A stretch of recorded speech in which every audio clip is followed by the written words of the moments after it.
I'll tell you a little bit about myself. My greatest ambition in life is to be a teeny tiny old lady from the South Wales Valleys with a criminal record and 8 grandchildren to do my bidding. I want to be my nan is what I'm saying. I love my nan. My nan's an incredible woman. She's very cool. She doesn't care what anyone thinks about her. She had 3 illegal perms in lockdown, but don't tell anyone, okay? And she's never cared what anyone thinks about her. She was pregnant and married at 19, in that order, because she's a legend. She's very cool. She's really political as well, my nan. Like, growing up with my nan was like growing up in a doomsday cult. But the doomsday she was preparing for was the return of a Thatcher government. She was like, you've got to be ready, they're going to be back. And she wasn't wrong, to be fair to her. She was like, you've got 100 hungry minus speed, what are you going to do about it? And I'm like, I'm 3. I'm just trying to make it through the day without shitting in my dungarees. And stressing me out, if I'm honest, Nan. She's very cool. She's got lots of cool stories as well. She's got this amazing story. So when my nan was 30, she got dragged out Cardiff Magistrates Court for protesting for Welsh language rights. Which is a very cool story, right? But the story goes that as the security guard was dragging her out, he just leant down and he whispered in her ear, do us a favour and lose some weight before you come back. To a woman from the valleys. You have to assume he wanted to die that day. A lot of people would have gotten upset by that. That was not my nan's response at all. What she did is she went home, she stacked on £20 by eating lard sandwiches, and she went back because she's a legend. I mean, she does have diabetes now, but the Welsh language is thriving, so it's all about give and take. She's very cool. My nan is 84 years old and she's pro-legalisation of drugs because, and this is a direct quote, I'd really like to try speed again. I don't know if you guys know this, back in the 50s and 60s, it was very easy to get prescribed speed by a GP. All you'd have to do is go in and be like, I'm a little bit tired today, and they're like, don't worry, I've got just a thing. And as an aside, if you want to hear any mental stories, all you have to do is ask any old ladies in your life any stories about doctors. My nan has so many stories about doctors in the 50s and 60s, and she's real nonchalant about them. She'll just like walk through a room and be like, did I ever tell you about the time my doctor tried to buy my baby? And she'll just walk out of the room. What? Did you sell it? You had so many. And she was on this medication in the 50s and 60s. I looked it up using its street name, Purple Heart. Why do I know the street name? Because my nan's a legend. And it turns out that this medication was half amphetamines and half barbiturates. So that's speed, and the drug that literally killed Marilyn Monroe. And she was just kicking about on these. I was like, Nan, that sounds really dangerous. You had 3 kids to look after. It sounds insane. She was like, Priya, it was amazing. You could get all of your housework done in an hour. And then you had the rest of the day to yourself. And you were on speed. She really misses speed, is what you're doing. She's great. I'd love to be like my nan, I'm definitely not. Like a lot of people, I've learnt a lot about myself in lockdown. I've made a lot of discoveries. For example, I bought a soup maker and discovered that I really, really hate soup. I also discovered that if you make mulled wine in a soup maker, it will taste like soup, no matter how well you think you clean it. A lot of discoveries. I've really found myself. I'm quite glad that I didn't have to travel to do it. A lot of my friends who went travelling back in like the start of their 20s, I'm 28 now, and they've started to come back, and it has to be said, guys, they've all come back worse. All of them. I hate travel, and I hate people who travel. Which I know is a bold statement. I don't mean everyone who travels. I mean people who say things like, oh, we're not going on holiday, we're going travelling. We'll be too busy having adventures to relax. Why are you bragging about having a bad time? Who's that for? I hate it. Like, all of my friends who went travelling, they'll say things like, I found myself in Thailand, and I'm like, did you? Because all you came back with was a patchy employment history and chronic back pain. And that's not going away no matter how many yoga videos you do on YouTube.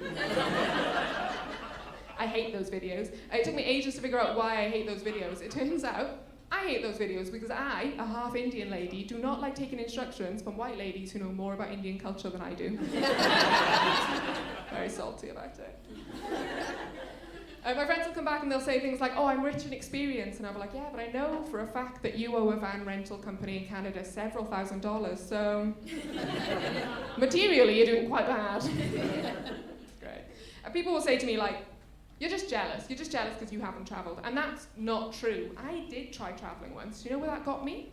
That got me accidentally in China on a 17-hour train journey with no packed lunch and no seat. I don't speak Mandarin. I thought I was getting on a bullet train, and I naively thought that the price of a seat was included in the ticket cost, which was on me, in fairness. On that one. I don't know if you've ever slept on the floor of a Chinese train. I didn't find myself, but I did find my fucking limit. It was not for me. I don't like travel because I don't really like relaxing and I don't like having adventures. Like, slightly stressed than at home is my sweet spot, so lockdown was actually my time to shine. Great stuff. I'm sort of realising, like, learning things about myself. I'm sort of realising that my perception of myself is very different to how other people perceive me. For example, I think I do really well in prison. And that laugh says it all, doesn't it? I think I do really well in prison. Everyone sort of unanimously agrees I die instantly. It's weird. I think I do really well in prison for 3 reasons. 1, I'm ethnically ambiguous, so I could join any gang. I like processed food and routine, and that's sort of the vibe, right? Also, I've worked in an open plan office, and all that is prison for people who aren't creative enough to commit crimes. I love an open plan office. Give me a cheer if you worked in an open plan office in the before times. Give me a cheer if you still work in an open plan office. That is the cheer of someone very, very sad. Okay, I can't see you, so I'm just going to sort of vaguely talk in your direction. Do you like working in an open plan office? Someone not in the direction I was talking to just went, no. I think there's 2 types of people who work in an open plan office. There's the first type of person, people like me, who absolutely love it. I love an open plan office. I'm so annoying in an open plan office. 9 a.m, I'm like, let's talk about trauma, let's go. All an open plan office is for me is a captive audience and no walls to hide behind. Oh. Yes, please. And then I think there's the second type of person who works in an open plan office, and that's the type of person who like passive aggressively puts on headphones to drown me out. And I sense we're in a room full of those people. From the vibes. I know I'm annoying in an open plan office because when we went into lockdown, my co-worker emailed me and said, the minute they asked me to come back into the office and work next to you is the minute I quit my job. I thought we were friends, okay. Interesting. I really love it. I like people watching in an open plan office as well. My favourite person in the world worked in the open plan office I used to work in. Her name is Julie. She's incredible. Julie once found a kiwi fruit in our office, mistook it for a potato and got very angry about it. Distant screaming for 20 minutes. She's incredible. Julie, so we work from home now, which means that most of my time is explaining to Julie how Microsoft Teams works. Which has very quickly escalated into me explaining how Tinder works. It's been a lot of fun. Julie once spent half an hour trying to convince me that chickens don't have blood. Just for reference, I work in the NHS, which means she works in the NHS, which means we're all fucked. I love it. It's great. I like people watching an open plan office as well. I've been eavesdropping on people's personal conversations. Oh, that's amazing. I once heard a woman call a kennel and try and get her 6 dogs booked in at 2 days' notice. It took her half an hour. She got 2 of them booked in. I assume the other 4 were just left to roam free. Amazing. You guys have been absolutely lovely. Just before we go, I want to tell you one mad lockdown thing that I've been doing. I don't know if you guys have seen this on TikTok. There are lots of videos of people trying to teach their cats and dogs to speak using buttons. So what you do is you record words, you put it down for your cat and dog, they use it to communicate their thoughts. What a lot of people do with their dogs is teach them to say things like love you or outside, practical things. You're meant to use high reward words. I've got a cat. I know what his vibe is, so the word I used was hungry. And I've been teaching him to talk to me, using the word hungry recorded in my own voice.